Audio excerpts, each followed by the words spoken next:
In May 2019, PC Gamer published an article arguing Denuvo cracks seem to be happening faster and faster. This was soon followed by a TechSpot article regurgitating the same claims. It's clear these articles want to imply Denuvo is on the decline, but is that really the case? No. Not while titles like Anno 1800, Total War 3, Kingdoms, and Burnout Paradise Remastered remain uncracked. Denuvo is thriving and will continue to as long as developers and publishers keep using their DRM in upcoming games. So that begs the question, what would it take for the industry to drop Denuvo? As Denuvo put it, the greatest benefit their service provides to their clients is protecting the game from piracy during its initial sales window, which comprises the first few months following a game's release. However, the industry did not lose faith in Denuvo even when their window of protection shrank to a couple of hours, as was the case with FIFA 18, Total War Warhammer 2, South Park and Middle-earth Shadow of War. Why did zero-day cracks not convince the industry to drop Denuvo? Because Denuvo bounced back from these setbacks with a new variant that recaptured its strength, keeping titles like Assassin's Creed Origins uncracked for months. Publishers will hold on to Denuvo so long as it can protect their titles, even for a few days. Furthermore, the industry gives Denuvo a lot of room for failure. Even if multiple Denuvo-protected titles fall to piracy within the first week of their release, the industry will ride it out and stick with Denuvo. They don't mind waiting for Denuvo to get back on its feet and deliver a game that remains uncracked for weeks, maybe even months. But what if it doesn't? What if Denuvo-protected games continue to be cracked on the day of their release indefinitely? This would be the only scenario that would make the industry doubt Denuvo, if their DRM makes literally no difference anymore in the fight against piracy. Of course, Denuvo will still make a difference for consumers, albeit a negative one. It will continue to inconvenience paying customers and even occasionally deprive them of the product they've bought, but publishers don't care about that. The only development that may get the industry to care is if Denuvo consistently fails to protect titles for even a day and continues to fail for months or even years on end with no resurgence in sight. Even if this were to happen, Denuvo will still have made a fortune preying on the specter of piracy. So this begs the question, how much have they made? We are not privy to Denuvo's internal details. However, we can look into how much Denuvo charges for its services and extrapolate estimates with all the titles that have used Denuvo. Let's look at research conducted by a Reddit user named Random Dude, who we shall henceforth refer to as the impersonator.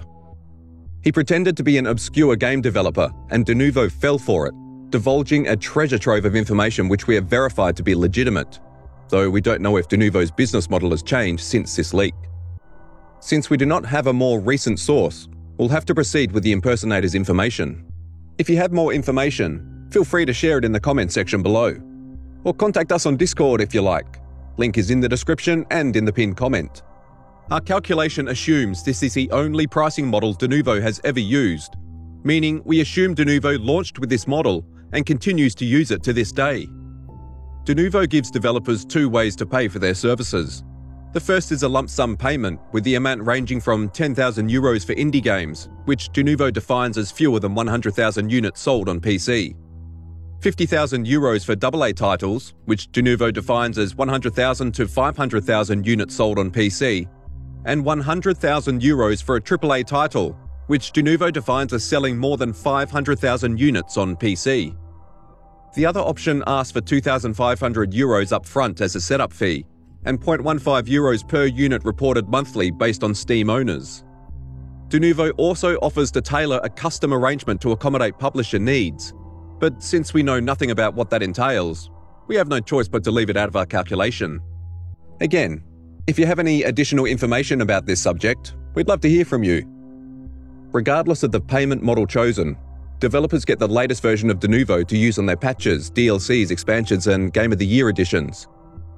We reckon most companies that use Denuvo opt for the lump sum model, as 100,000 euros is chump change in the context of development costs. While a lot of games are classifiable as indie or AAA, the line is blurrier with titles like Bus Simulator 18. Is it AAA? Doesn't sound like it. Indie?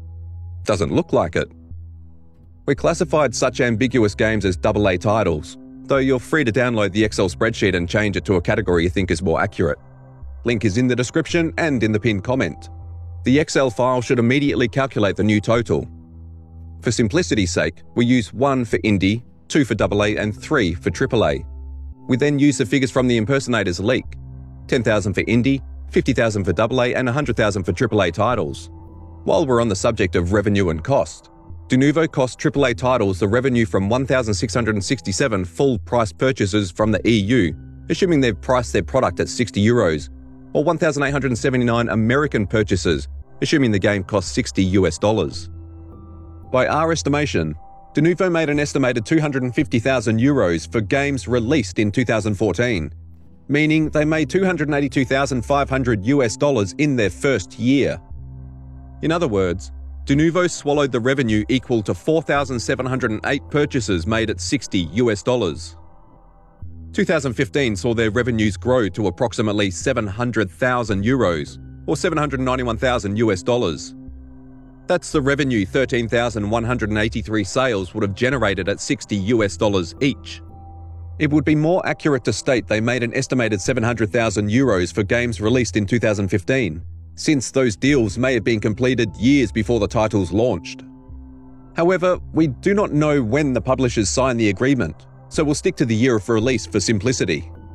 In 2016, Denuvo's fortunes quadrupled to an estimated €3,110,000, or $3,514,300. This is the revenue generated from 58,572 games purchased at $60. Again, this is the revenue Denuvo generated from titles released in 2016. These deals may have been finalized years earlier.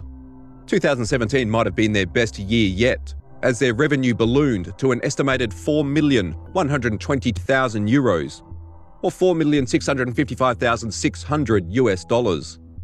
This is the revenue generated from 77,593 games purchased at $60.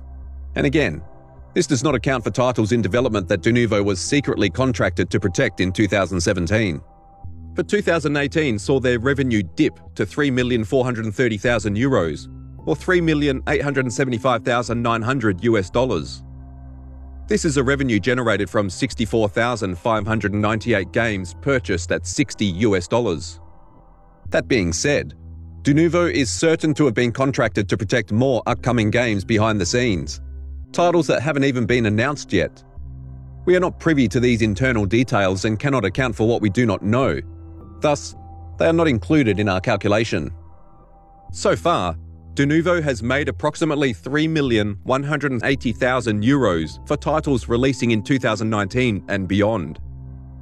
This is the revenue generated from 59,890 games purchased at $60. It should be noted that these figures are calculated from the games revealed as of this video. Hence, these numbers will be rendered out of date by the announcement of the next Denuvo protected title. So share this video while it's hot. In total, Denuvo has made approximately €14,790,000, assuming all titles opted for the lump sum model.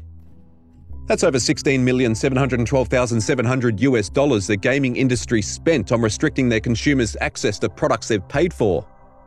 That's the revenue generated from over 278,545 full-price purchases spent on deteriorating their game's performance and loading times and possibly raising hardware requirements to accommodate the computational load of the anti-tamper service. And for what? To protect the games from piracy for a few days, or weeks, or months? Does that really make the game a financial success? Does using no protection doom the game to commercial failure? The Witcher 3 is the most famous example of an unprotected title, and how did it perform commercially? In 2016, the year after its release, it made more money in gross revenue than Denuvo protected titles like Doom and Rise of the Tomb Raider. Those games were released in 2016 and made less money than The Witcher 3, an unprotected title from yesteryear. The failure of DRM in increasing revenue is a topic we'll explore in more depth in a later video. So please like, subscribe and press the bell button so you don't miss out. A number of subscribers have reported YouTube does not notify them of new uploads, even with the bell enabled. New videos will also be announced on Twitter, so please follow us over there too. Link is in the comments and the description below. That concludes this analysis. With all the YouTube demonetization going on recently, and the recent voxing against gamers, we have a secondary channel we're using as a backup, just in case. So head over to there and like and subscribe that one too.